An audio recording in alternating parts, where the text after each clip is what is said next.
Olá, queridos irmãos e amados companheiros em Cristo Jesus. Aqui estamos nós, para a nossa aula número 7, a visão espírita da Bíblia.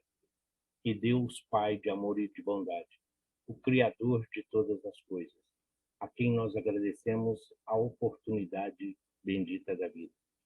Jesus, o caminho que todos nós estamos a trilhar, na busca da verdade que nos liberta, que verdadeiramente possamos ser ferramentas úteis e instrumentos a serviço do bem e a serviço do amor. Para o início da nossa aula de hoje, então nós vamos fazer juntos a prece de Caritas. Deus, nosso Pai, que sois todo poder e bondade, dai força àqueles que passam pela provação. Dai luz àquele que procura a verdade. Ponde no coração do homem a compaixão e a caridade. Deus, dai ao viajor a estrela guia, ao aflito a consolação, ao doente o repouso. Pai, dai ao culpado o arrependimento, ao espírito a verdade, à criança o guia, ao órfão o pai. Senhor, que a vossa bondade se estenda sobre tudo o que criastes. Piedade, Senhor, para aqueles que não vos conhecem, esperança para aqueles que sofrem. Que a vossa bondade permita aos Espíritos Consoladores derramarem por toda parte a paz, a esperança e a fé. Deus, um raio, uma faísca do vosso amor pode abrasar a terra. Deixai-nos beber nas fontes fecundas dessa bondade infinita. E todas as lágrimas secarão, todas as dores se acalmarão. Um só coração, um só pensamento subirá até vós, com um grito de reconhecimento e de amor. Como Moisés sobre a montanha, nós vos esperamos com os braços abertos. Ó bondade, ó beleza, ó perfeição, e queremos de alguma sorte merecer a vossa misericórdia. Deus, dai-nos a força de ajudar o progresso, a fim de subirmos até vós. Dai-nos a caridade pura, dai-nos a fé e a razão. Dai-nos a simplicidade, que fará de nossas almas o espelho onde se refletirá a vossa imagem. Que assim seja. Graças a Deus e graças a Jesus. Então, hoje, nós vamos falar da visão espírita da Bíblia. Questão 628 do Livro dos Espíritos. Por que a verdade não esteve sempre ao alcance de todos? É necessário que cada um venha ao seu tempo. A verdade é como luz. É preciso que nos habituemos a ela pouco a pouco, pois de outra maneira nos ofuscaria. Muita verdade, muito conhecimento, muita verdade, muita luz ofusca ao invés de iluminar. Ao invés de clarear, dificulta a visão e o entendimento. Não basta somente ter o conhecimento e a informação. É preciso absorver aquilo que nós estamos recebendo. Não se fala de física quântica, não se fala de cálculos matemáticos para crianças que estão iniciando o conhecimento escolar, que estão iniciando as primeiras letras e, principalmente, verbalizar e exteriorizar os sons em forma de palavras e de frases. Então, a cada tempo, os Espíritos nos trazem os ensinamentos de Jesus. A lei de Deus é imutável, porém, a cada tempo é preciso esperar a nossa evolução, a ciência, a tecnologia, para que nós possamos absorver todos esses esclarecimentos, a cada um na sua época de vida. A proposta de estudar os textos da Bíblia à luz do Espiritismo é a de realizar um estudo sério, continuado, partindo-se do simples para o complexo, porém mantendo-se o permanente cuidado de não confundir o símbolo com o ensinamento essencial da mensagem. Tal metodologia amplia a aprendizagem do assunto e orienta o comportamento do espírita, visto que a mensagem do Cristo é o código de moral, de conduta por excelência. Então, quando nós nos propomos a estudar o Evangelho de Jesus, para isso nós também precisamos estudar o Antigo Testamento. O Antigo Testamento conta a história do povo hebreu, a sua epopeia, as experiências, vivências, costumes, tradições.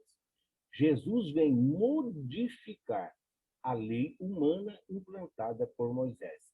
Mas a lei divina, ela é imutável, ela é permanente. Então, quando nós estudamos a Bíblia, é para que nós possamos compreender melhor a doutrina espírita, essa doutrina consoladora e confortadora que nós abraçamos.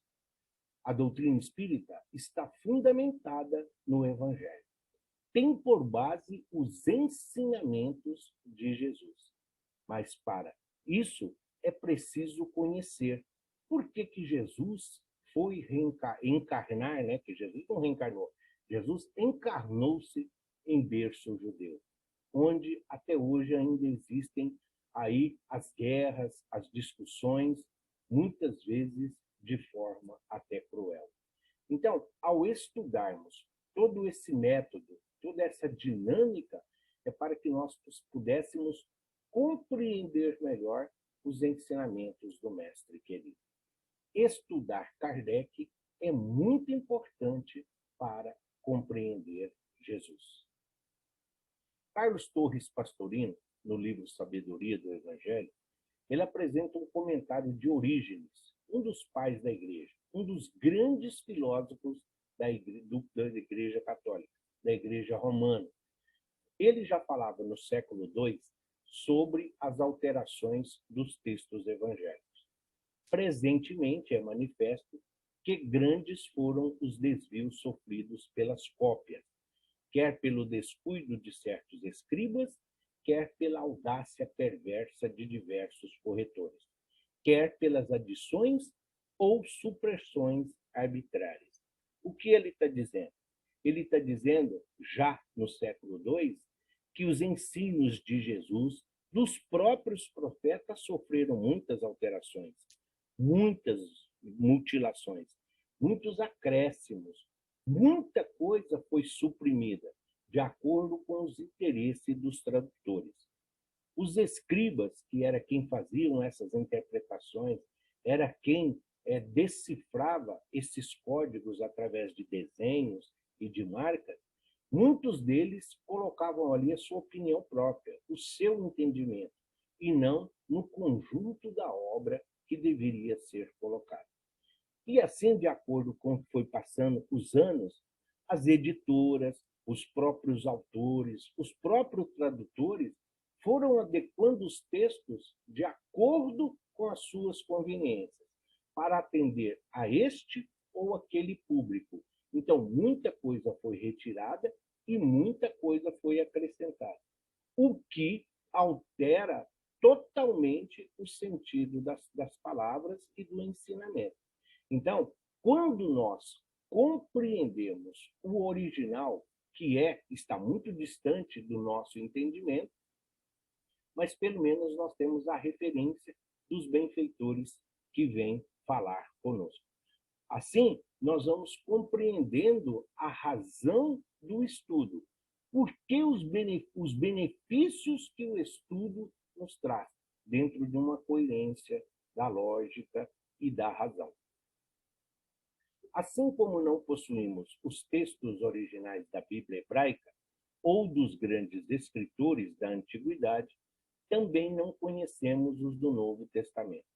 Os mais antigos manuscritos do Novo Testamento em grego tratam do século IV e 72 papiros fragmentados fragmentados dos séculos II e III. Então, não tem o original do hebraico. Se você não tem os originais do hebraico, também não tem a primeira tradução do hebraico para o grego. Temos alguns fatos do grego já para o latim. E isso altera muito. Uma vez que se houve um erro de tradução já do hebraico para o grego, esse erro vai perpetuar. E esses papiros, esses fragmentos, como aqueles que foram descobertos lá no Mar Morto, eles muitas vezes receberam ali as orientações. O dirigente, o responsável por aquela criatura, por aquele pedaço, por esse tesouro arqueológico, vamos assim dizer. Então é preciso juntar um pedaço. Às vezes falta uma palavra, às vezes você só tem a raiz da palavra, às vezes você só tem o final. Então é preciso deduzir o que estava querendo dizer, porque não temos a palavra completa, não temos a frase completa. Então, somente através de estudo, de comparação, de analogia, para que pudéssemos chegar a um consenso geral. Mas os originais, e mesmo essas cópias das cópias que hoje existem, estão elas retidas no Museu do Cairo, Museu de Jerusalém e no próprio Museu do Louvre. Mas nós não temos que nos ater à letra. O que importa para nós e vai ser fundamental será sempre a essência do Evangelho. Nós temos por guia, nós temos por código de fraternidade o Sermão da Montanha ou o Sermão do Monte, ou ainda as Bem-aventuranças.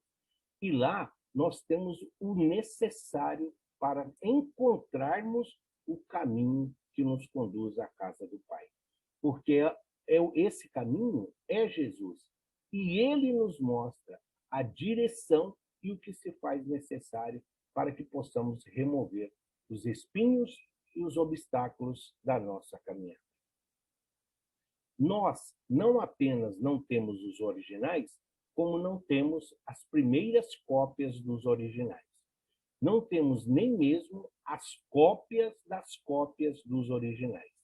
O que temos são cópias feitas mais tarde, muito mais tarde, na maior parte das vezes, séculos depois. E todas elas diferem uma das outras em milhares de passagens. O que disse Jesus? O que Jesus não disse? Quem mudou a Bíblia e por quê? São respostas que nós não temos. São respostas que ninguém tem. Há um estudo de pesquisadores, de cientistas, de estudiosos, que dizem que foi entre o século XIV e o século XVI que a Bíblia sofreu as suas maiores alterações, sempre de acordo com os interesses do clero, dos sacerdotes, de toda a parte eclesiástica responsável por zelar, guardar, interpretar e divulgar os ensinamentos de Jesus.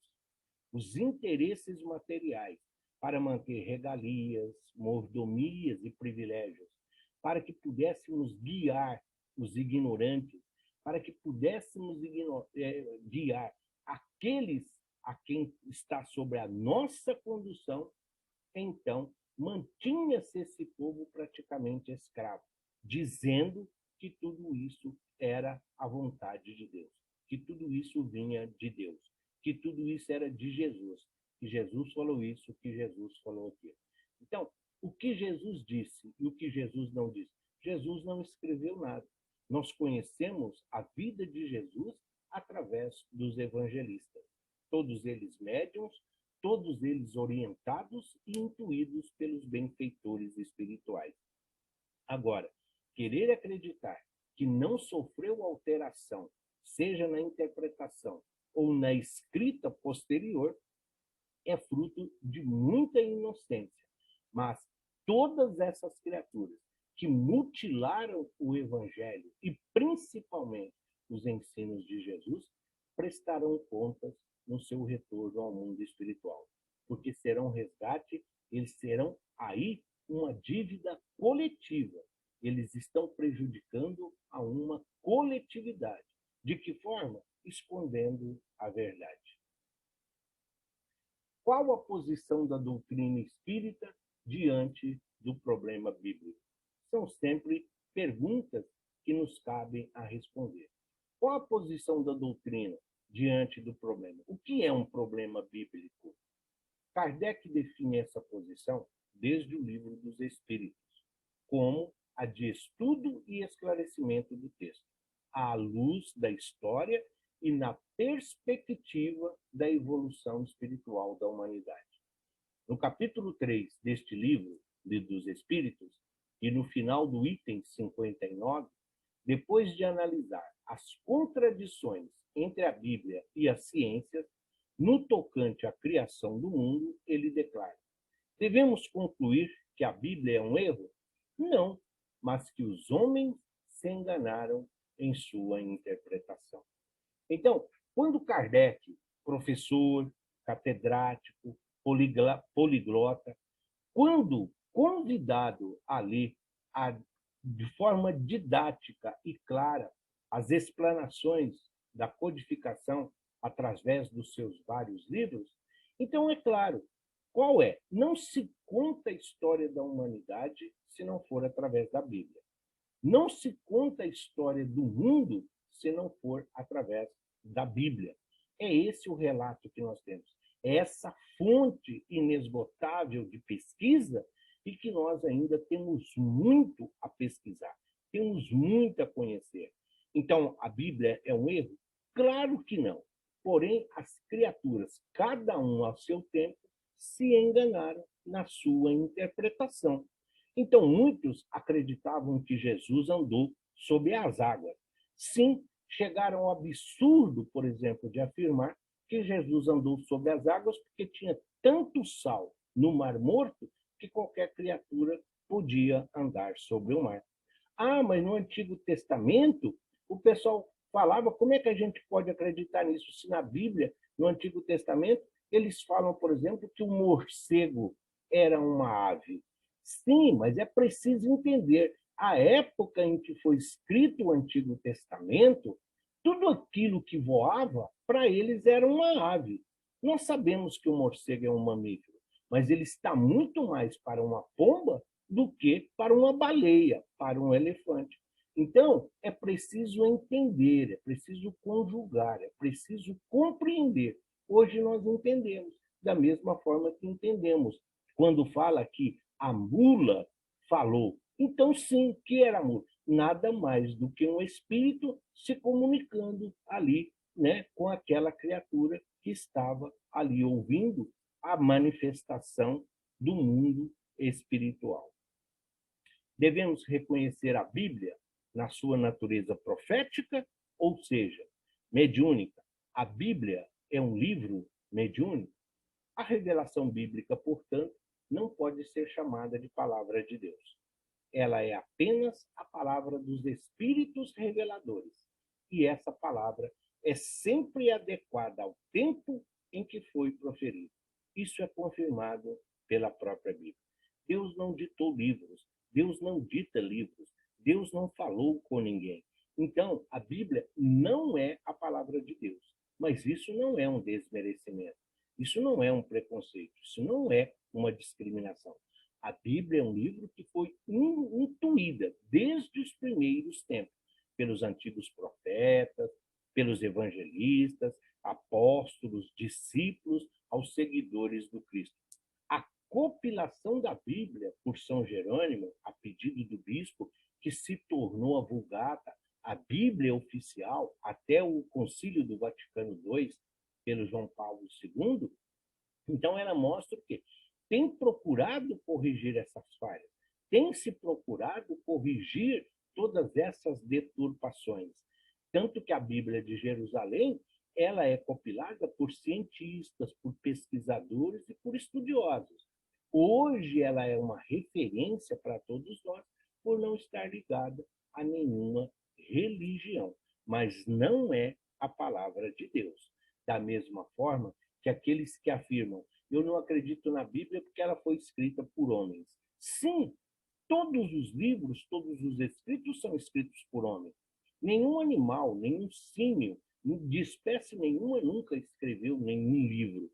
Todos os livros são escritos por homens, inspirados, intuídos, mediunicamente, o que não significa que seja infalível, porque os médiuns também são falíveis. Todos nós cometemos erros e enganos passíveis. O próprio Kardec corrigiu muitas das perguntas, muitas das colocações nas obras da codificação, atendendo à solicitação do Espírito de verdade.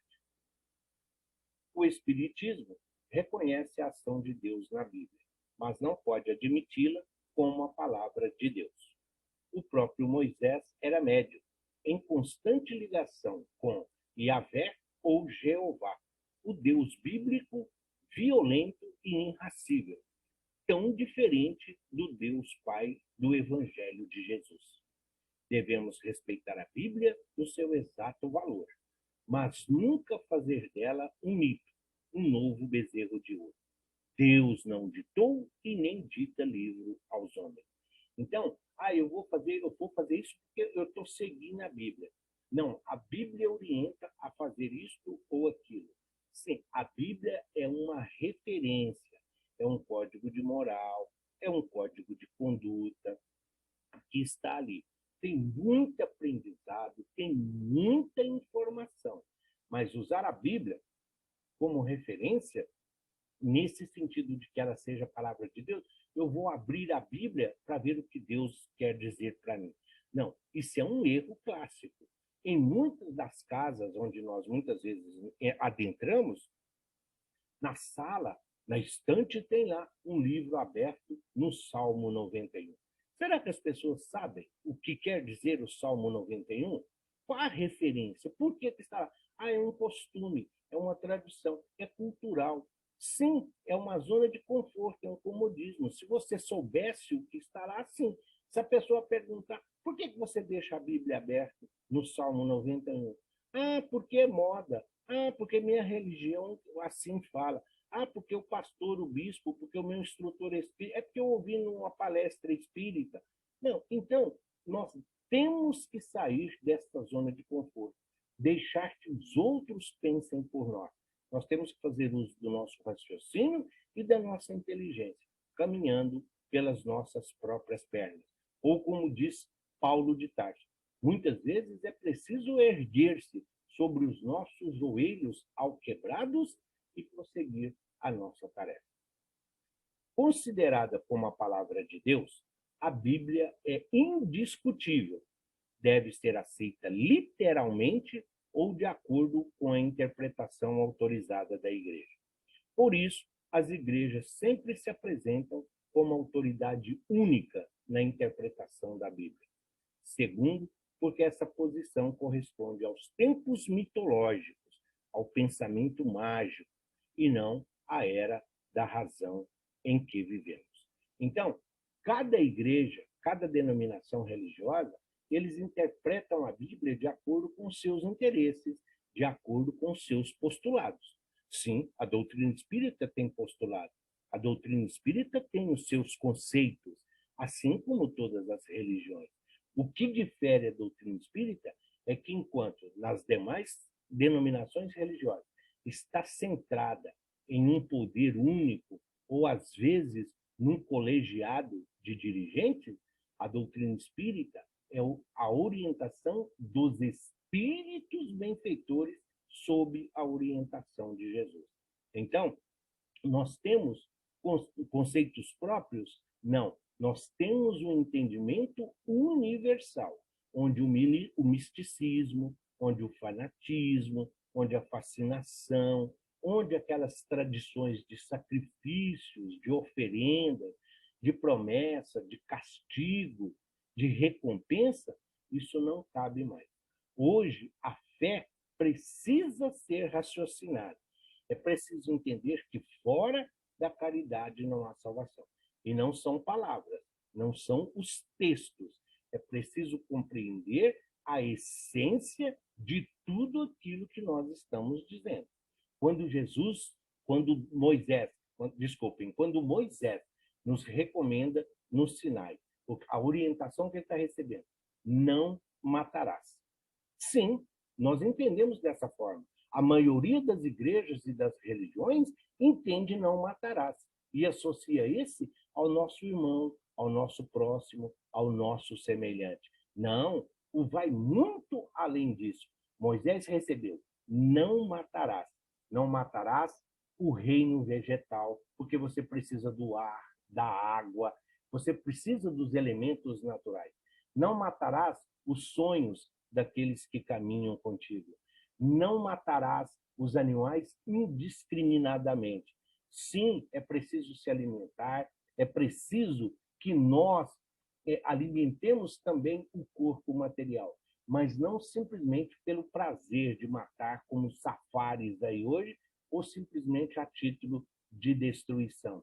Não matarás os sentimentos daqueles que te amam, daqueles que convivem com você, com o seu ódio, com a sua raiva, com o seu despotismo, com as suas convicções ou as suas verdades. Então, vai muito além de tudo isso. Só que cada uma leva até onde lhe convém. Então, não matarás. Mas a doutrina espírita estende esse conhecimento e essa formação além do que ali está, sempre com a colaboração dos benfeitores espirituais, corrigindo a nossa rota, corrigindo os nossos afazeres. Tales de Mileto já dizia na Grécia 5 séculos antes do Cristo: o mundo está cheio de deuses. Os espíritos elevados eram considerados deuses benéficos, e os espíritos inferiores eram deuses maléficos. Daí a invenção do diabo como concorrente de Deus no domínio do mundo e das almas. Então, todos aqueles que estavam bem, estavam felizes, nas posses dos bens materiais, vivendo ali das suas conquistas, dos seus afazeres, eram privilegiados. É porque eram tementes a Deus e Deus os estava recompensando.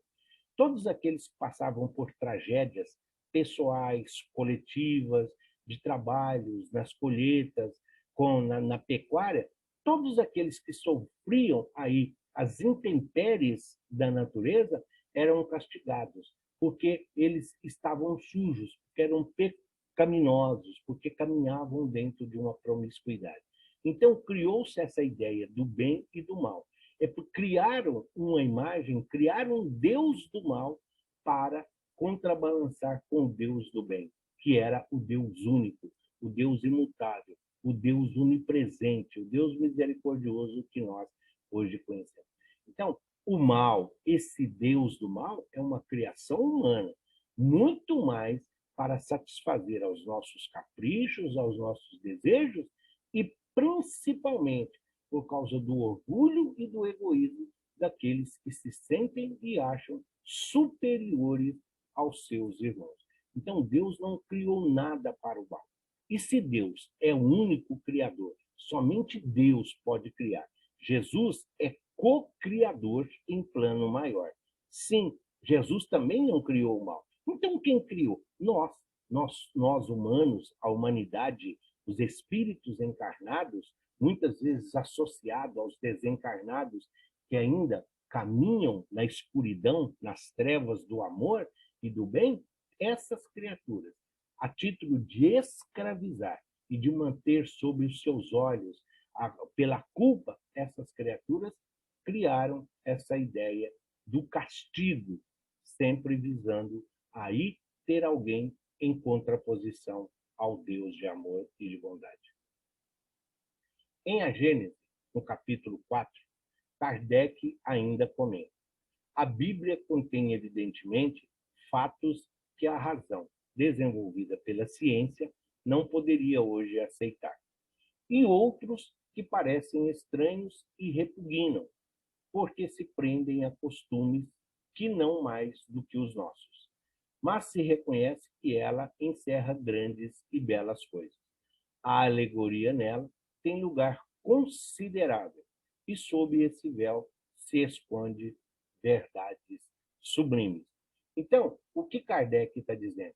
A Bíblia, se nós pegarmos o Antigo Testamento, está perfeitamente de acordo com aqueles povos, com aquela época, os seus costumes, as suas tradições, os seus festejos, o folclore. Da mesma forma que hoje nós temos. Nós estamos chegando próximo da Semana Santa.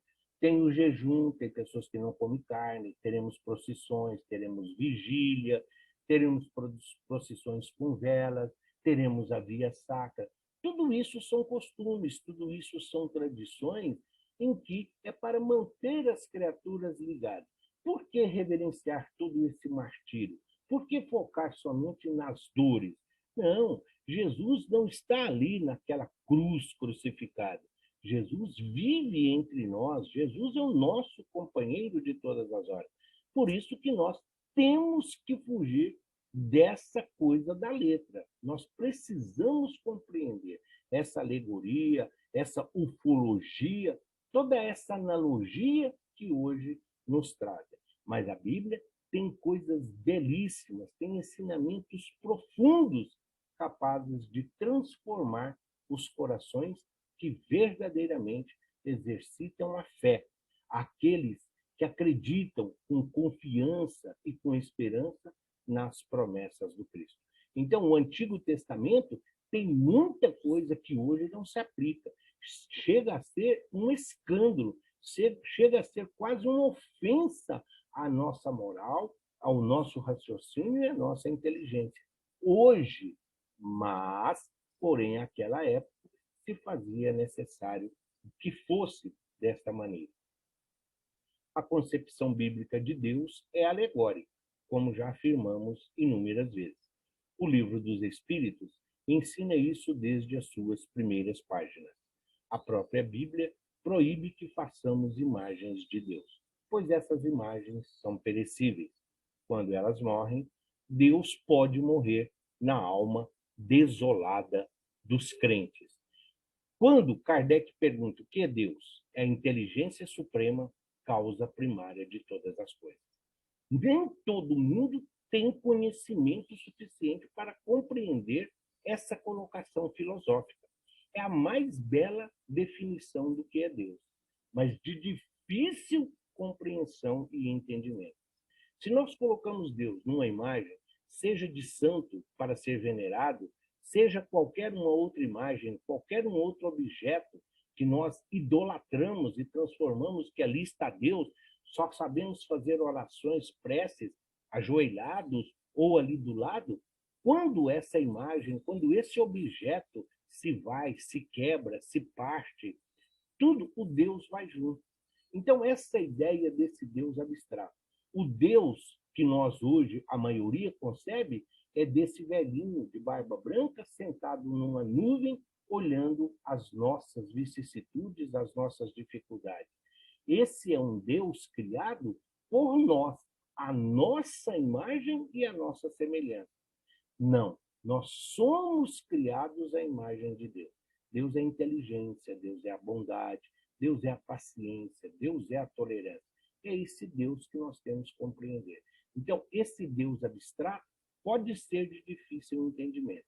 Quando Kardec pergunta, onde está escrito as leis de Deus? Na nossa consciência. E onde nós, então, podemos compreender Deus?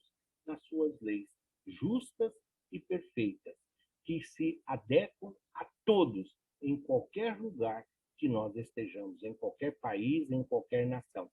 E, segundo Emmanuel, segundo Joana de Ângeles, esse código do Decálogo, ele é aplicado em muitos outros planetas do nosso orbe e do nosso sistema solar ainda.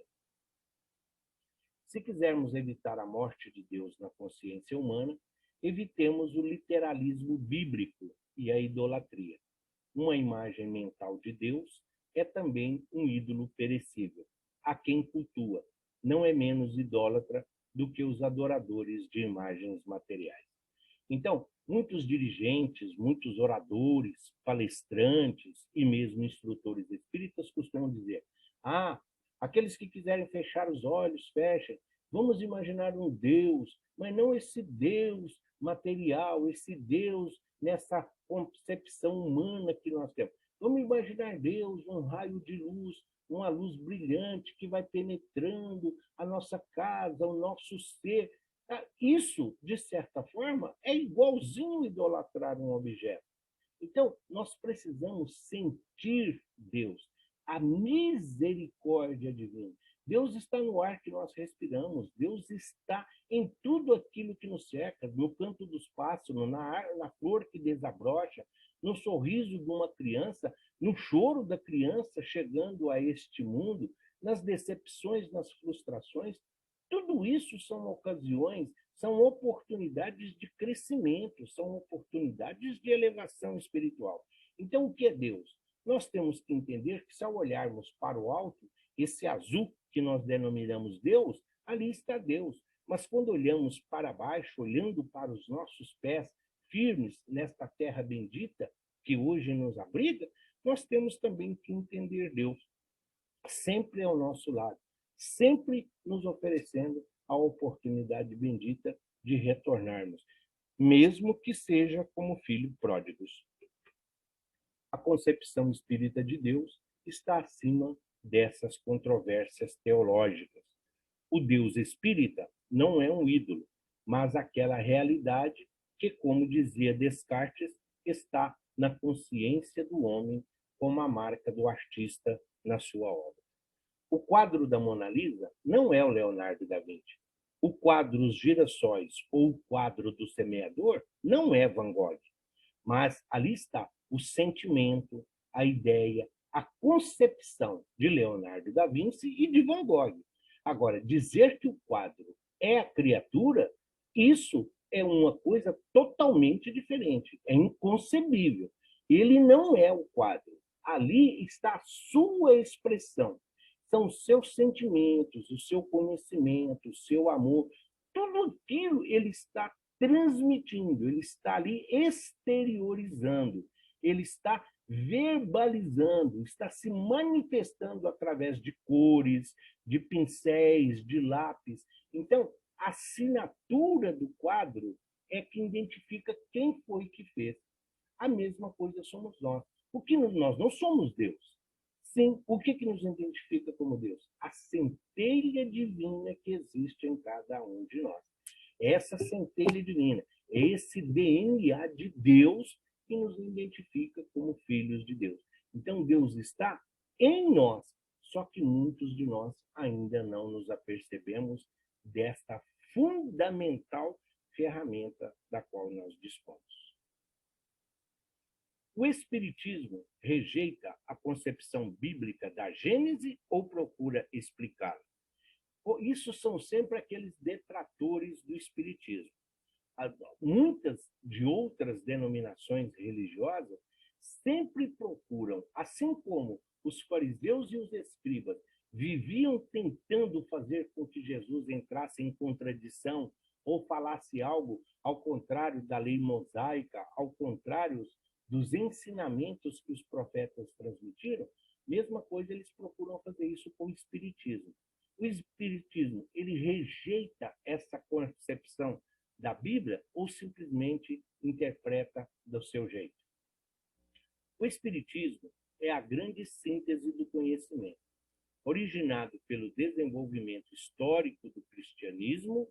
Essa síntese obedece à orientação do Cristo. Não vem destruir ou negar, mas confirmar e explicar. No caso da criação do mundo e do homem, segundo a Bíblia, ele confirma a realidade na alegoria e dá a explicação desta. Impossível tornar-se hoje a Bíblia ao pé da letra. É necessário penetrar o sentido dos seus símbolos, dos seus mitos ou das suas alegorias. Um exemplo que sintetiza todo esse parágrafo que a gente acabou de ler. Na Gênesis, Moisés diz assim que Deus fez o homem do barro, que Deus modelou do barro e dali criou o homem. Depois soprou sobre aquele barro, aquele boneco de barro, e aí surgiu o primeiro homem e deu-lhe o nome de Adão. E na sequência tirou uma costela desse homem e concebeu ali, então, a mulher, o gênero feminino, a qual deu o nome de Eva. Vamos lá. O que a doutrina espírita nos explica? Moisés estava errado? Claro que não. Ele está certo? Está. A interpretação é que foi errada. Quando ele diz que Deus fez o homem da terra, é o corpo material.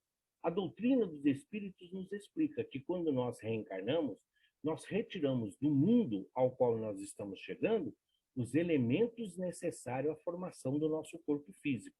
O nosso corpo físico é fruto de uma concepção, marido e mulher, homem, mulher, por exemplo, que fornecem a nós um corpo físico, um corpo orgânico, um corpo material. Esse corpo físico, essa ferramenta, esse vaso, ele tem prazo de validade. E ele é concebido de elementos do planeta: hidrogênio, oxigênio, chumbo, lítio e todos os outros. Então, essa ideia dele está correta. Sim. Quando ele diz que soprou sobre o boneco, é o espírito. O espírito vem de Deus. O espírito é criação divina. O homem, o pai, a mãe, não tem condições de criar o espírito. O espírito não é criado junto com o corpo. Então, quando diz que Deus soprou sobre o boneco, é o espírito, é o sopro divino, é o espírito, é a criação de Deus, é o espírito imortal e eterno a partir da sua criação. Você junta o material com o espiritual e temos aí um homem encarnado na matéria. Ah, é essa a interpretação? É. Mas por que não está? Moisés falou isso há quantos mil anos ele disse isso? Querer que Moisés tivesse todo, até poderia ter esse entendimento, mas para passar isso para as criaturas e querer que eles entendessem, é muito difícil. É a mesma coisa que hoje você for na padaria. Se você for, a gente chega na padaria e você fala o quê? Eu quero 3 pães ou 4 pães. Aí já imaginou se você chegar lá e dizer assim, olha, eu queria aquele alimento que é fruto do trigo, que depois passa por uma moenda, sofre uma transformação, depois passa por um processo de purificação, que vira farinha de trigo, que você mistura com ovo, que você mistura com fermento e outros ingredientes. Então, me arruma 4 desse daí para mim tomar café. Não, não é. Então, nós precisamos nos situar dentro de cada coisa. O entendimento é necessário. A informação, nem sempre você precisa passar ela só da origem. Porém, às vezes, a forma simplificada apaga grande parte daquilo, o verdadeiro sentido daquilo que se quer dizer. No capítulo 4 da Gênesis, Kardec estuda um problema à luz das conquistas científicas do seu tempo. Mostra que o poema bíblico da criação é uma explicação figurada, à semelhança da Gênesis de todas as religiões antigas. E conclui: de todas as antigas Gênesis, a que mais se aproxima dos dados científicos modernos, apesar dos seus erros, hoje evidentemente demonstrados, é incontestavelmente a de Moisés. Então, ele está dizendo o quê? Cada religião, nem todas elas, seguem necessariamente a ordem cronológica ou abstrata que estão os fatos da Bíblia. Mas todas elas têm a sua forma de conceber, como foi criado o mundo, como foi criados os seres, cada um com as suas denominações, os seus deveres e as suas obrigações. O que Kardec está dizendo no capítulo 4 é que, de todas as histórias da Gênesis, de todas as histórias de como foi feita a criação do mundo, de como o mundo surgiu, como o homem surgiu, como os animais surgiram, como nós nos encontramos hoje, o que mais se aproxima daquilo que a ciência comprova, daquilo que os fatos fortalecidos pela razão, pela lógica, apresentam, é a de Moisés. É a mais que se aproxima da verdade. Esclarecendo. Agora, claro que tem erro, porém, é preciso entender o quanto nós avançamos em termos de tecnologia, de conhecimento, a ciência e o entendimento que hoje todos nós temos acesso. Então, é preciso compreender sem detratar. É preciso tomar conhecimento, mas não podemos negar o auxílio, o amparo e, principalmente, a base que nos fortaleceu, esse entendimento interpretado de forma errônea e cultural desde há muito tempo. O Livro dos Espíritos, no capítulo 1º de sua terceira parte, traz um estudo intitulado Considerações e concordâncias bíblicas referentes à criação, que esclarece bem este assunto. Então, sim, se a doutrina espírita, dentro do seu tríplice aspecto, religião, filosofia e ciência, então nós precisamos. Kardec usa esses postulados. E, no livro terceiro, essas considerações, ele faz bem uma analogia dos dias da criação e os períodos que isso representa. Muitos deles, bilhões e bilhões de anos. Mas tudo isso está relacionado aos símbolos. O símbolo que era interpretado como dia é o mesmo que o dia, 24 horas, é o mesmo que era representado uma semana, um mês, um ano, uma década. Então, era preciso entender o contexto da figura, o contexto do que estava ali, para poder se aplicar a esta situação. Então, se nós olharmos, por exemplo, para um relógio e olharmos do pôr do sol, do nascer do sol até o pôr do sol, nós vamos entender que é um dia. Porém, se nós olharmos o relógio, quantas voltas esses ponteiros vão dar, se nós fizermos um cálculo assim natural, rapidamente, nós temos do dia 1440 minutos. Ah, tá, em 1440 minutos, o símbolo é o mesmo, porque minuto é minuto em qualquer situação.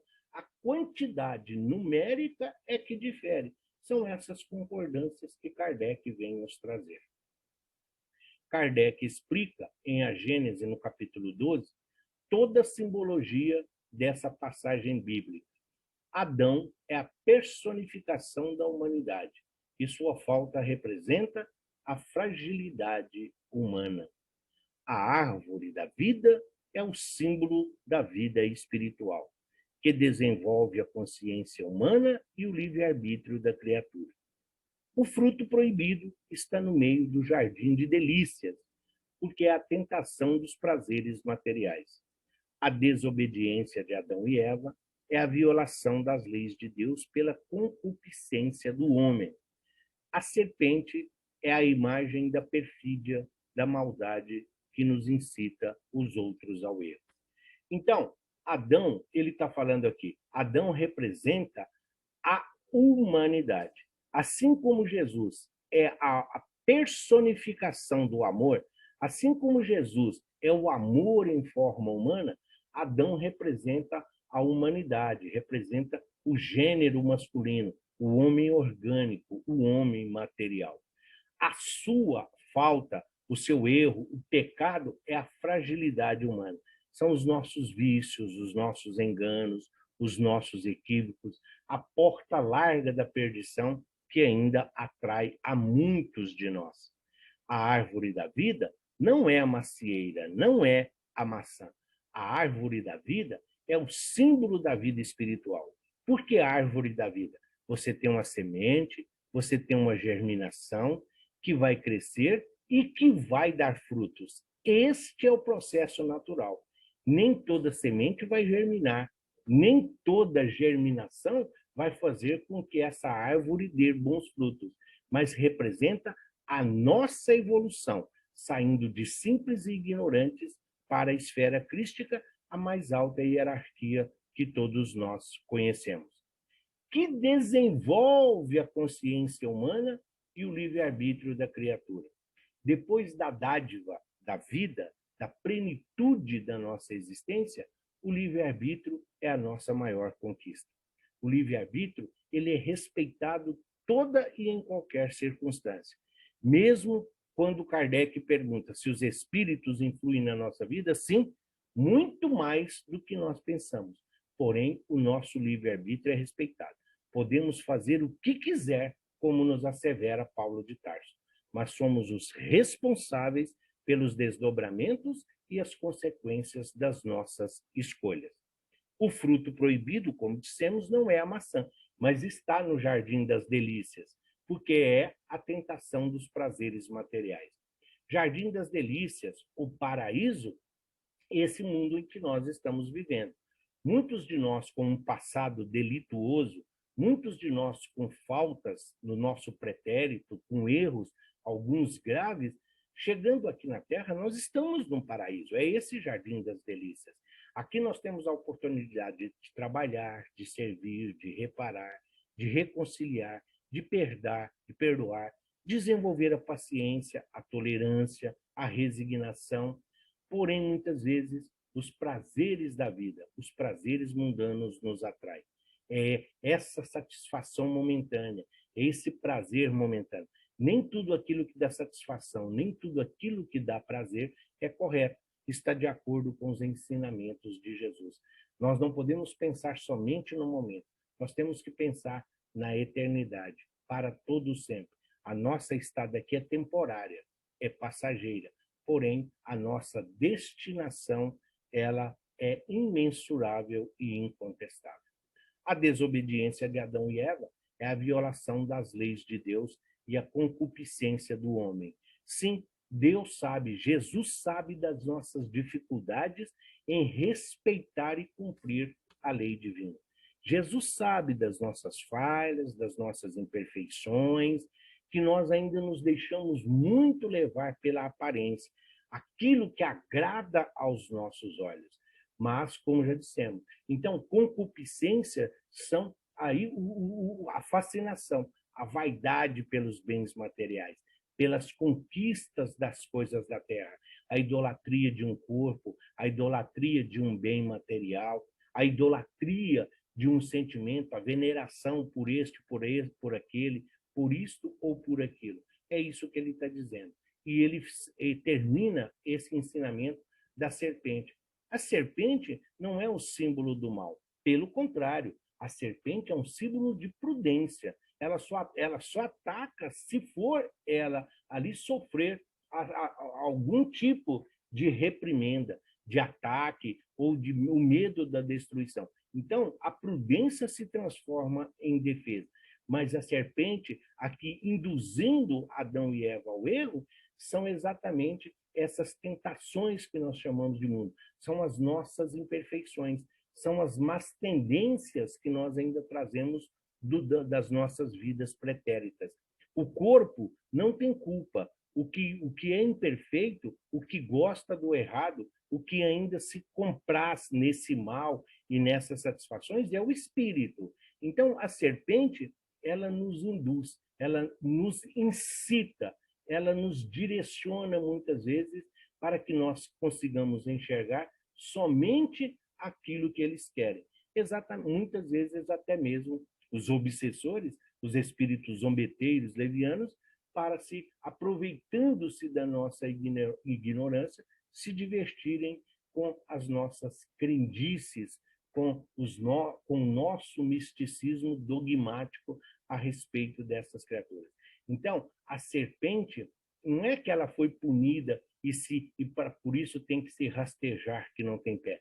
Ela é simplesmente um princípio espiritual em desenvolvimento, que está ali, ela tem casa, ela se alimenta, ela tem filhotes através da cria, e independe. É a maneira dela, é o meio dela, é o estágio evolutivo em que ela se encontra.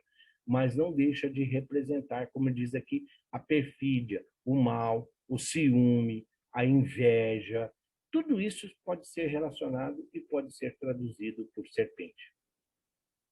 O Livro dos Espíritos explica o problema do dilúvio através dessas duas faces, a real e a lendária.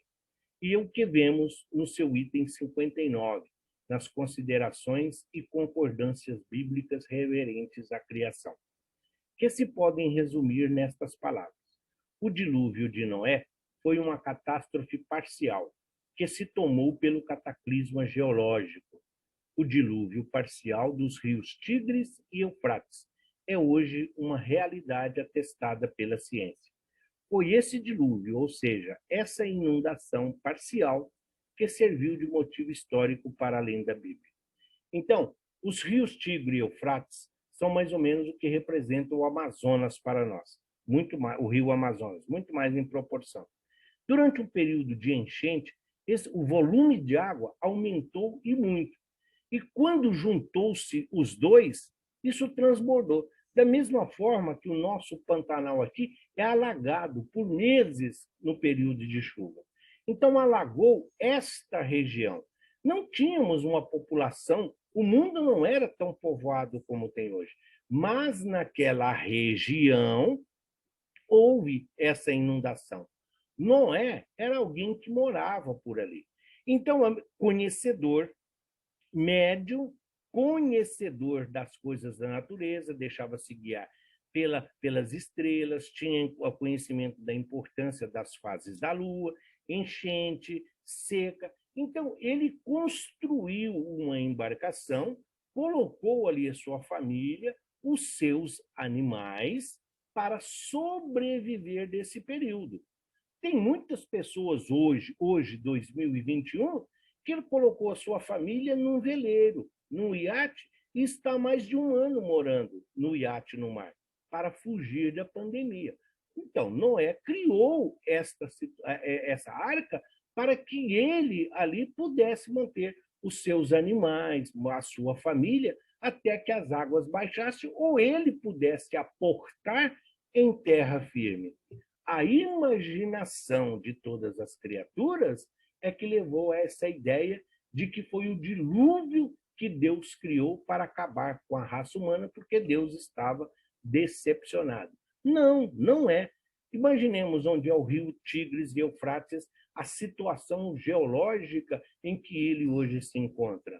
Não dá para pensar que ele teria pinguins, que ele teria cangurus, que ele teria outros animais de outros continentes ou que só vivem em determinadas áreas, ali naquele local árido em que era.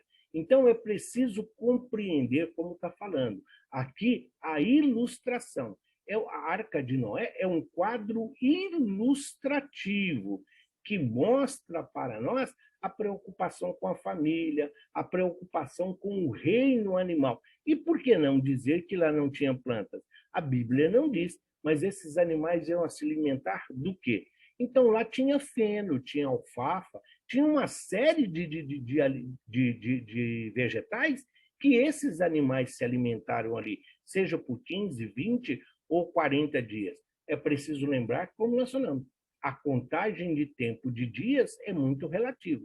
40 dias, 40 noites, é a colocação da Bíblia, mas nós não sabemos o que ele está usando como contagem. Se ele usou como fases da Lua, isso que é muitas vezes relacionado à idade cronológica dos fatos, mas cabe a nós entendermos que a Arca de Noé é algo circunscrito a um local, a uma região do Tigres e Eufrates, e não a todo o planeta.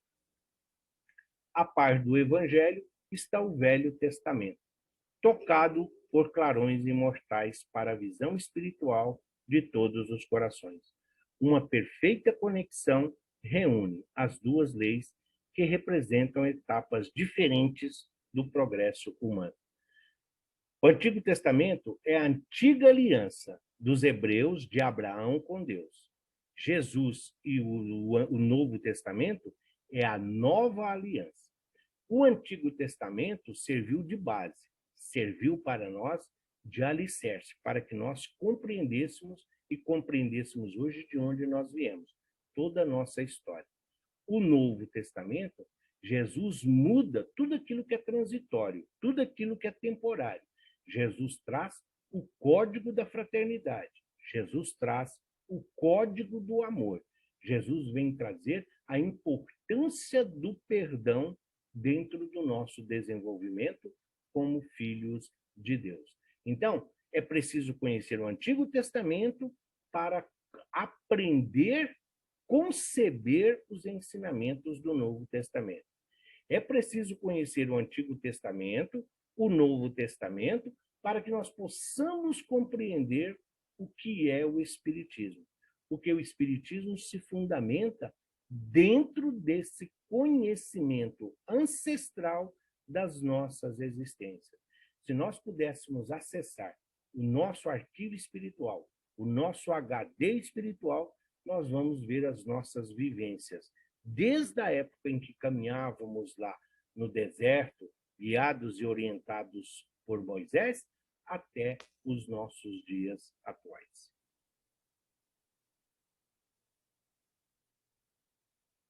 O profetismo bíblico e o apostólico eram simplesmente o uso da mediunidade, como hoje se faz nas sessões espíritas. E é assim como na antiguidade havia profetas em Israel e na igreja primitiva, enquanto no mundo pagão existiam as sibilas, pitonisas e oráculos. Assim, no mundo moderno, há os médiuns do espiritismo, e há cavalos, tremedores, possessos e convulsionários em organizações religiosas que não seguem os princípios do Consolador ou do Espírito de verdade. O velho problema do profetismo está perfeitamente esclarecido graças aos estudos espíritas. Então, o que ele está dizendo? Os profetas, os apóstolos, os discípulos do Cristo eram aí os divulgadores do Evangelho, dos ensinamentos de Jesus. Isso lá no Antigo Testamento. Como de Jesus? Jesus é o idealizador deste planeta. Jesus é o governador planetário. Todos os profetas, missionários, todos os que vieram nos trazendo esse código divino, falando de amor, de como ganhar o céu, de como ser merecedor aí de morar no jardim do Éden, de retornar à casa do Pai, são profetas. Então, esses profetas, eles falavam de Deus, Yahvé ou Jeová, mas tínhamos uma ideia de um Criador, tínhamos a ideia de um Pai que nos ama e nos conduz pelo caminho da vida. Então, é o que ele está dizendo. Depois, lá, juntamente com eles, tínhamos o quê? As sibilas, pitonisas ou oráculos, os adivinhos, os adivinhadores, os oráculos que forneciam direcionamento, onde as pessoas iam se consultar. As sibilas, as pitonisas e esses oráculos nada mais é do que os médiuns.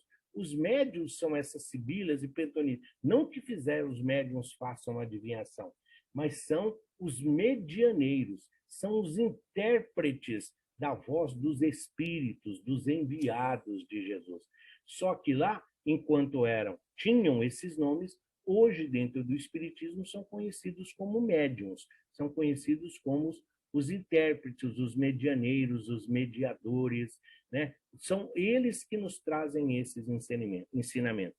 Né? Algumas religiões afros ou as derivadas daí, nós temos cavalos, tremedores, possessos ou condicionados. Por quê? O espírito, muitas vezes, se aproximando dessas criaturas e muitas vezes visto um obsessor, por exemplo, subjugando uma criatura, dá a impressão que está sobre ele. Então, é o cavalo. O cavalo, por quê? O cavalo transporta alguém. O cavalo serve de montaria para alguém, serve de instrumento que seja de locomoção. A mesma coisa é aqui. Só que ao invés das criaturas humanas servirem de veículo de locomoção, de objeto de locomoção, serve para que possa se manifestar esse espírito. Daí, então, os nomes em que se dá. Os nomes é o que pouco importa. A tradução é o que menos conta. O que conta para nós é sempre o ensinamento e os objetivos nobres da paz, do equilíbrio e da harmonia. Por mais que os bíblicos literalistas contestem e que as religiões cristãs dogmáticas protestem, há uma verdade que não pode se esconder. O Livro dos Espíritos é a sequência histórica e o desenvolvimento natural da Bíblia. Mesmo alguns espíritas não concordam com isso, mas se atentassem melhor para a sua doutrina e examinassem à luz das obras básicas da sua doutrina, compreenderiam a verdade. Não é que estamos querendo trazer a verdade para a doutrina espírita. Sim, o Antigo Testamento termina ali com o livro de Malaquias. E o Novo Testamento começa exatamente no nascimento do Cristo. A Bíblia termina com o livro do Apocalipse. Então, quando diz que o livro dos Espíritos é a continuação da Bíblia, é o que veio de mais importante para o nosso desenvolvimento intelectual, para o nosso desenvolvimento evolutivo da nossa destinação, é a continuidade dos ensinamentos de Jesus. É a continuidade das informações que nós recebemos ainda lá através de Moisés e o Decálogo ou os 10 Mandamentos. Muitos estudiosos, muitos pesquisadores espíritas não admitem essa colocação. Não sabemos ainda se por vaidade, se simplesmente porque querem contrariar, não tem a razão, não foi encontrada ainda a razão por eles ser tão contrários a isso. Mas quando se afirma que o Livro dos Espíritos é a continuação da Bíblia, é no sentido de informação, de conhecimento, de direcionamento, principalmente para que nós possamos conhecer a nossa origem, o nosso presente e a nossa destinação. Kardec afirmou e demonstrou que o Espiritismo é a continuação do cristianismo. Veja-se o que ele escreveu a respeito na introdução e no capítulo 1 do Evangelho segundo o Espiritismo. Veja-se a sua teoria da revelação no primeiro capítulo de A Gênese e consulte-se o livro básico nos pontos referentes ao problema. Na introdução do capítulo 1, Kardec fala da autoridade da doutrina espírita. Por que ela tem essa autoridade? Através dos seus postulados, através dos seus conceitos. Nem a ciência, nem a razão, nem a lógica, em momento algum, encontrou contradição nos postulados da Bíblia, do Espiritismo. O Espiritismo, sim, usa o Evangelho de Jesus, interpreta o Evangelho de Jesus de uma maneira atual, coerente, racional para o nosso entendimento. Então, quando ele fala da autoridade, é porque nem a ciência, nem a razão e nem a lógica, em momento algum, encontrou algo que a doutrina tivesse mentindo, falseado ou simplesmente adulterado. No capítulo da Gênese, Kardec fala da revelação espírita. Se o Antigo Testamento está fundamentado em Moisés, se o Novo Testamento, que é a primeira revelação, se o Evangelho, o Novo Testamento, está fundamentado em Jesus e o seu código de fraternidade e de amor, é a segunda revelação. Então, ele fala que a revelação do Espiritismo, a terceira revelação, é a linguagem universal dos espíritos. Não é Kardec, nós não somos kardecistas, somos espíritas. A doutrina espírita, não, Kardec é somente o codificador, o idealizador didático e literário da codificação. A revelação espírita, feita por os espíritos em todo o mundo, em todos os continentes, em todos os povos, de forma simples, mas de uma forma heterogênea, mas que todos falavam a mesma coisa. Então, aquele médium que recebia comunicações somente de um espírito, aquele médium que só falava de um assunto, tudo isso foi descartado por Kardec. A preocupação é o ensino universal. Então, não é um médium, não é uma casa espírita, não é uma cidade, não é um país, não é um encarnado, não é um desencarnado. A doutrina espírita é universal, de todos para todos, sempre sob a orientação de Jesus, nosso guia e modelo. O espírita está na posse de uma doutrina que esclarece todos os problemas humanos. que lançam uma luz bastante clara sobre a história, e que é exatamente por isso não lhe permite atitudes extremadas. Ali onde os outros não veem senão um aspecto, um lado da coisa analisada, o espírita tem a obrigação de ver mais, de enxergar mais fundo. Fala-se, a Bíblia fala muito de demônio, do diabo, que o diabo estava com aquela criatura, que o demônio estava com aquela criatura, que Jesus expulsou demônios. Sim, é uma concepção que muitas das religiões, das igrejas, dos templos ainda têm. É o encosto que está atrapalhando a criatura. Os nomes são variados. A doutrina espírita nos ensina quando fala de obsessão. E esse obsessor não é um criminoso. Esse obsessor não é simplesmente um demônio ou alguém que só quer fazer o mal. É um ignorante do mundo espiritual e as leis que o regem. É um credor que se sente na posse daquele, vamos assim dizer, que um dia o prejudicou. Não existe credores, não existe devedores. Existem pessoas, espíritos que cometem erros ou enganos e que têm a oportunidade da reparação. Quando a doutrina espírita nos mostra que o demônio, que Jesus disse, ide, curai os enfermos, alimentai os famintos e expulsai os demônios, limpai os leprosos. Esses demônios nada mais são do que irmãos nossos, companheiros de jornada, que se enganaram, que se equivocaram, que cometeram, fizeram o mal, prejudicaram a outras criaturas e agora estão perdidos. Então, esse não é simplesmente você arrancar o espírito, arrancar o demônio, arrancar o obsessor. É preciso acolher, é preciso confortar, é preciso mostrar a ele o engano, que Deus não erra, que Deus não se engana, que Jesus sabe de todas as nossas necessidades. Então, é esse além que nós temos que ver, que existem pessoas que ainda precisam conhecer o amor. Existem pessoas que necessitam da caridade. Existem pessoas que necessitam de auxílio e de amparo. E compreender que nós, espíritas, somos essas ferramentas, somos esses instrumentos a serviço do bem e a serviço do amor. No caso da Bíblia e do Evangelho, essa obrigação se torna maior ainda, pois essas duas codificações, referente às duas revelações que antecederam a espírita, representam as fases fundamentais da preparação do espiritismo.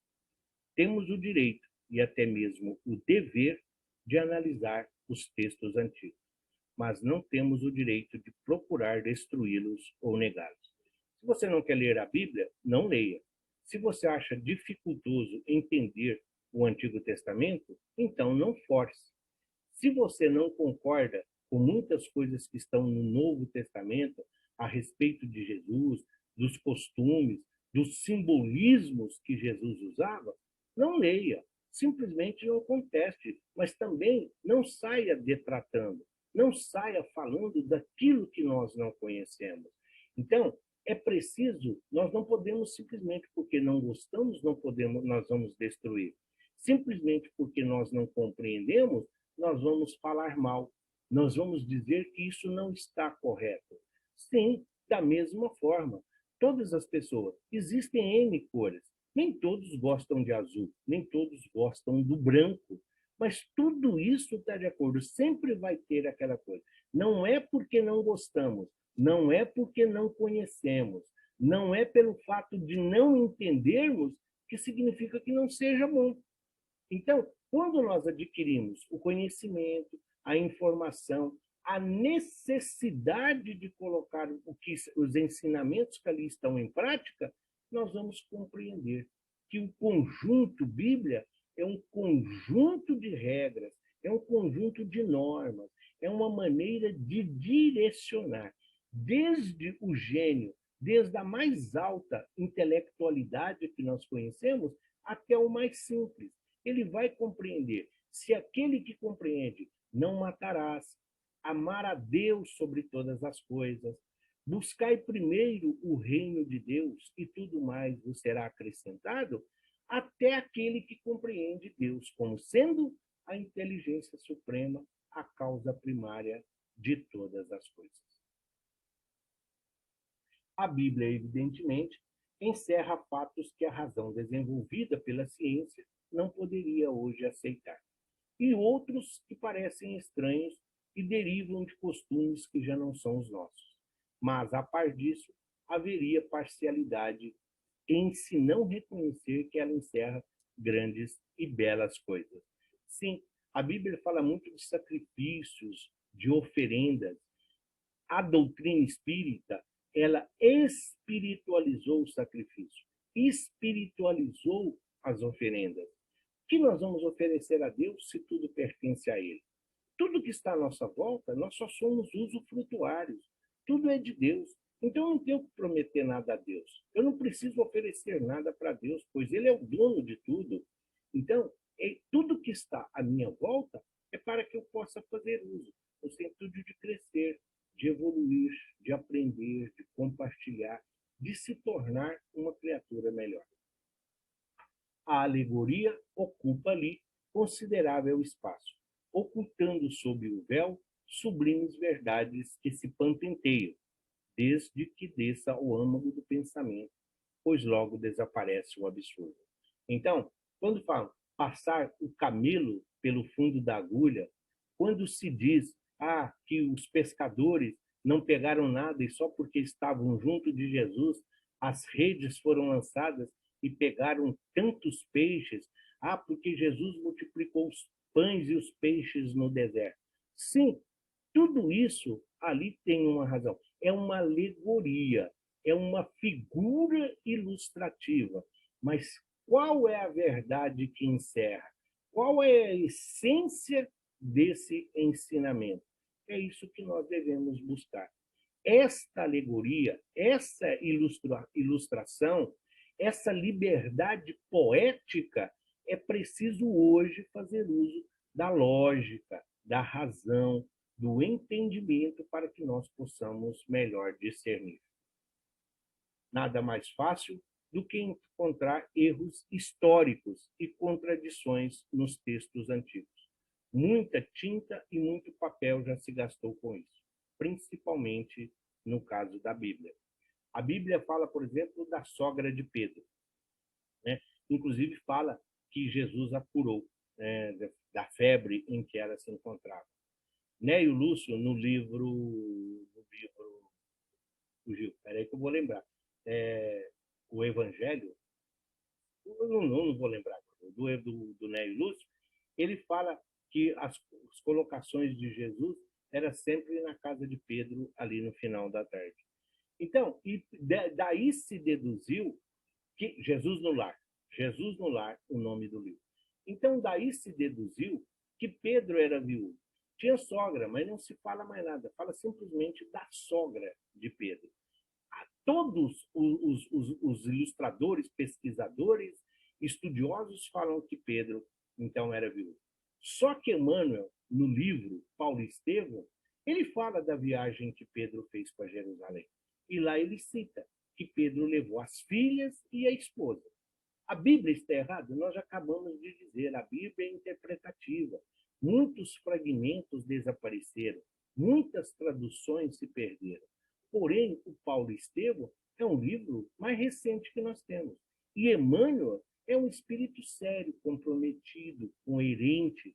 Nós sabemos, o espiritismo hoje que nós vivenciamos é graças ao Emmanuel.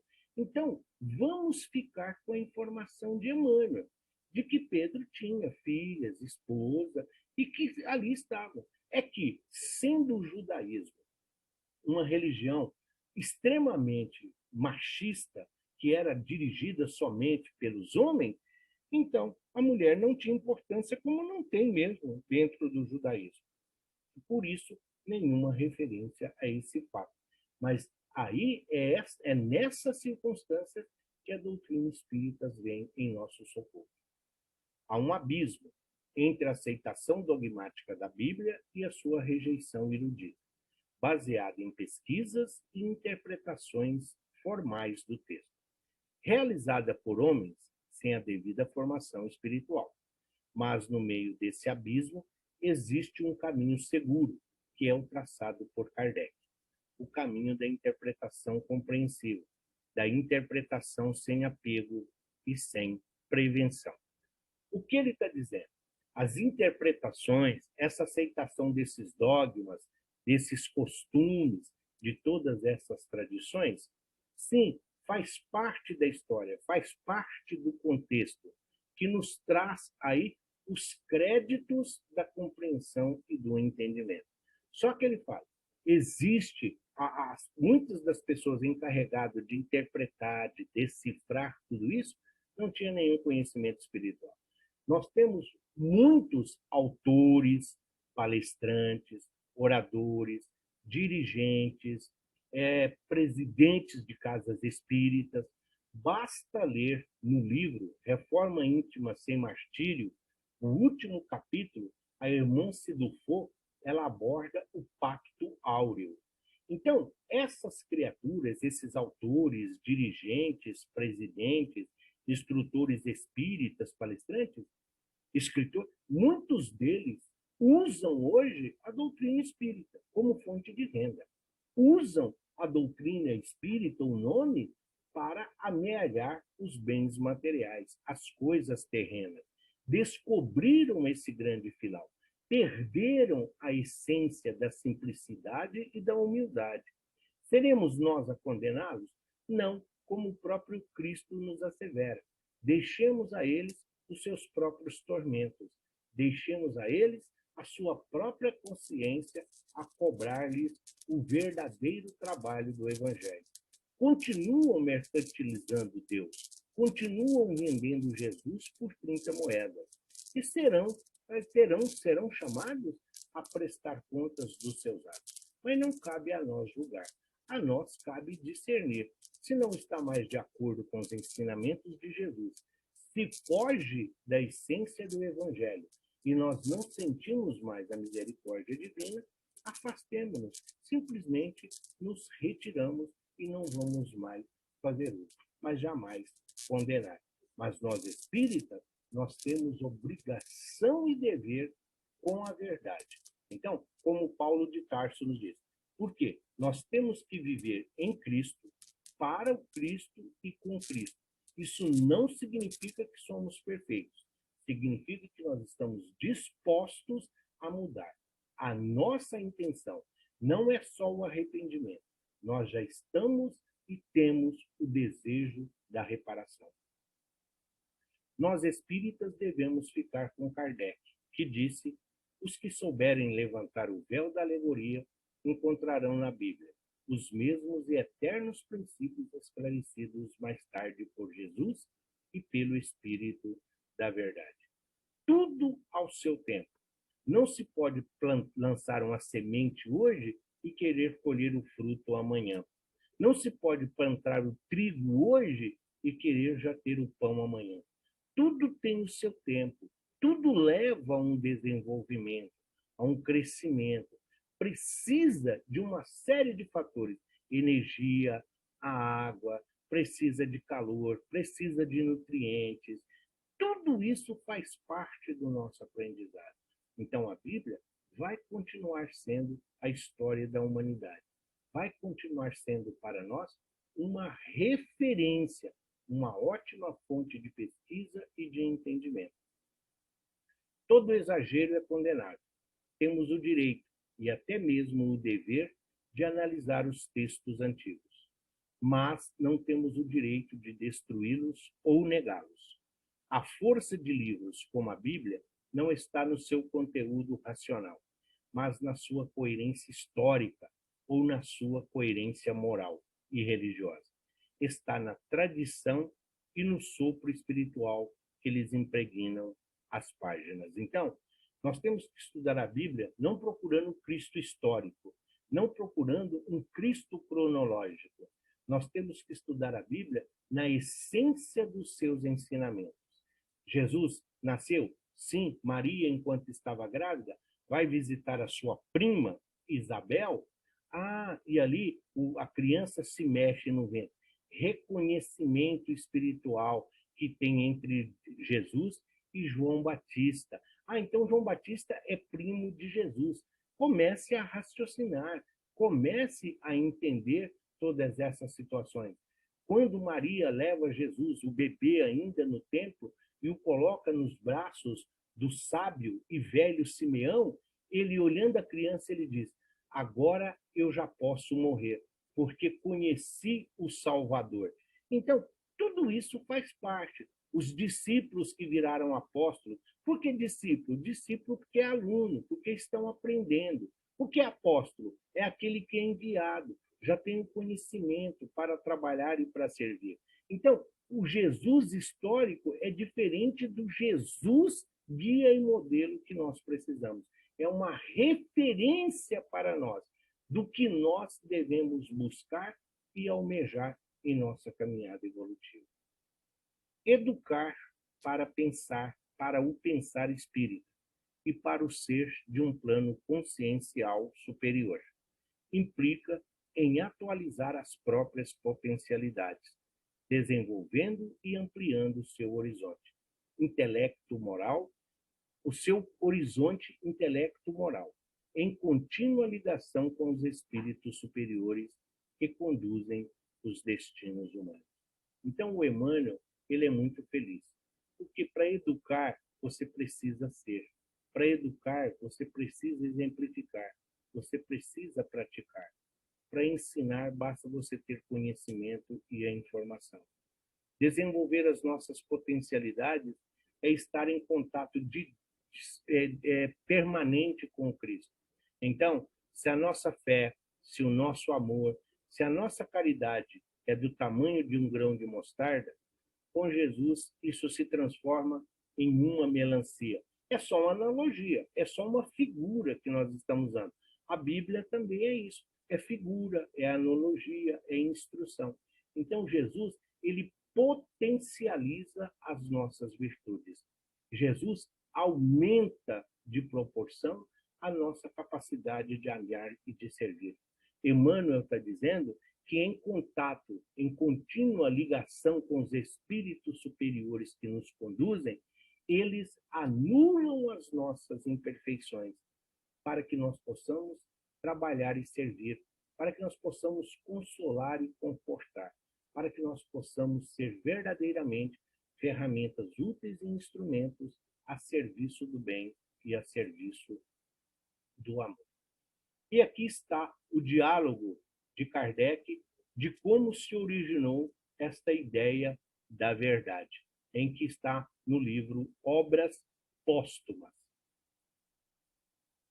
Então, Kardec pergunta: com que fim foi bater ele daquele modo? Se referindo ao espírito que dia antes tinha batido na sua porta com tanta insistência que até mesmo incomodou alguns vizinhos. Com que fim ele foi bater naquela porta daquele modo? Indaga ele através da médium. O espírito que está ali, então, diz assim: ele queria se comunicar contigo. Kardec retuta: podereis me dizer quem é ele? Aí o espírito fala: pode perguntar você mesmo a ele, pois ele está aqui. Então, tínhamos um interlocutor, tínhamos um intermediário. A partir desse momento, ele fala: pode perguntar você mesmo a ele que ele está aqui. Então, Kardec se dirige ao espírito que foi bater na casa dele. Meu espírito familiar, quem quer que sejas, agradeço-te o que me teres vindo visitar. Consentirás em dizer-me quem és? Para ti chamar-me-ei a verdade. E todos os meses aqui, durante um quarto de hora, estarei à sua disposição. O Espírito diz que se chama a verdade. Ele diz que é esse o nome e que vai estar lá por 15 minutos, né, durante os meses, para responder às indagações e orientar a Kardec.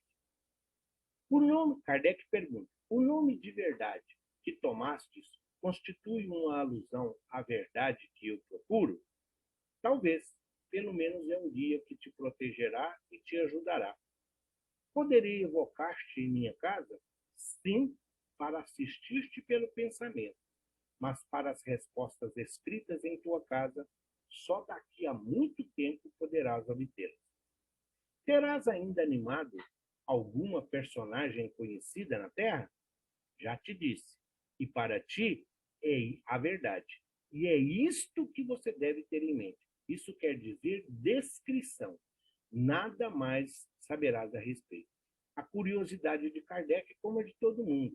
Será que essa é a verdade? É a verdade que eu procuro? Quem que você já foi? Você já foi alguém importante? Um rei? Um imperador? Um conquistador? Só a verdade, isso te basta. Você não precisa saber mais nada. Isso não é falta de educação. É simplesmente de maneira de disciplinar.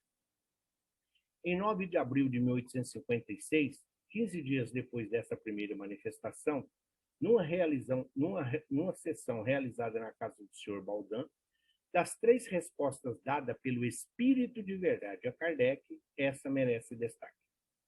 Dissestes que será para mim um guia e que me ajudará e me protegerá.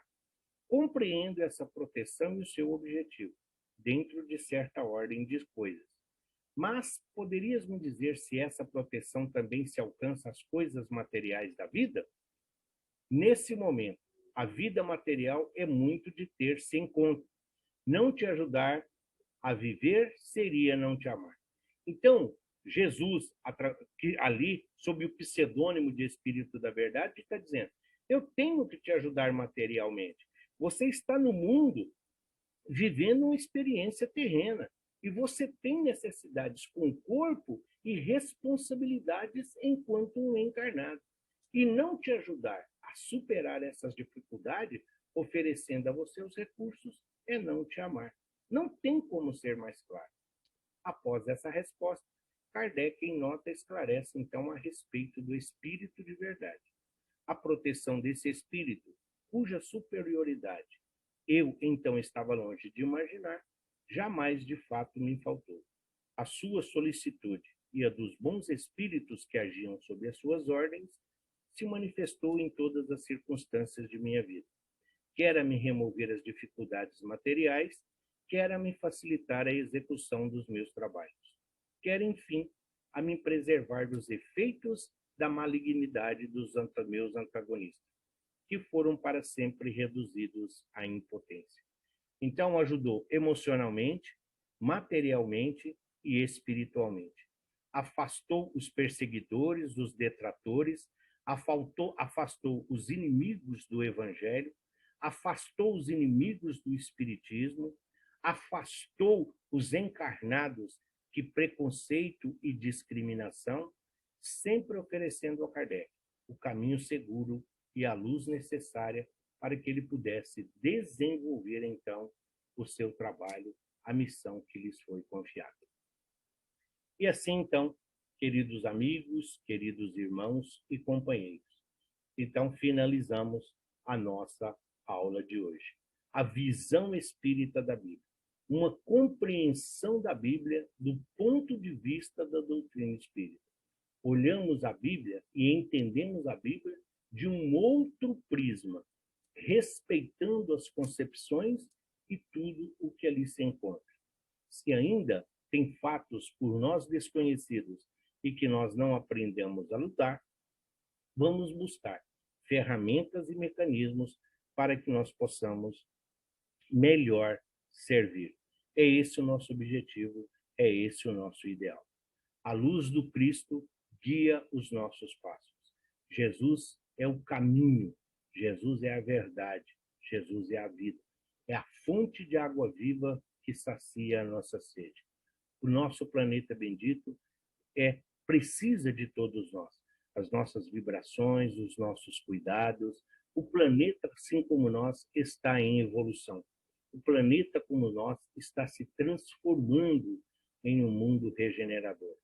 E a Bíblia é, para nós, um manancial de recursos e de mecanismos, de informações que nós devemos buscar compreender. Dentro desse entendimento, aí está o tema da nossa próxima aula, do nosso próximo encontro, que será exatamente a Gênese mosaica, a Gênese kardeciana e a Gênese espiritual. Então, mundos primitivos, de onde a Terra no seu início. Mundo de provas e expiações, onde hoje nós já nos encontramos. Mundos de regeneração, onde o bem já vai prevalecer e o mal já não será dominante. Logo que o mundo alcance um dos seus períodos de transformação, a fim de ascender na hierarquia dos mundos, operam-se as mutações na sua população encarnada e desencarnada. É quando se dão as grandes emigrações. Pai nosso, que estais nos céus, santificado seja o vosso nome. Venha a nós o vosso reino, e seja feita a vossa vontade, assim na terra como em todo o universo. O pão nosso de cada dia nos dai hoje. Perdoai as nossas ofensas, assim como nós perdoamos a quem nos tem ofendido. Não nos deixeis cair em tentações, mas livrai-nos de todo mal. Que assim seja, graças a Deus e graças a Jesus.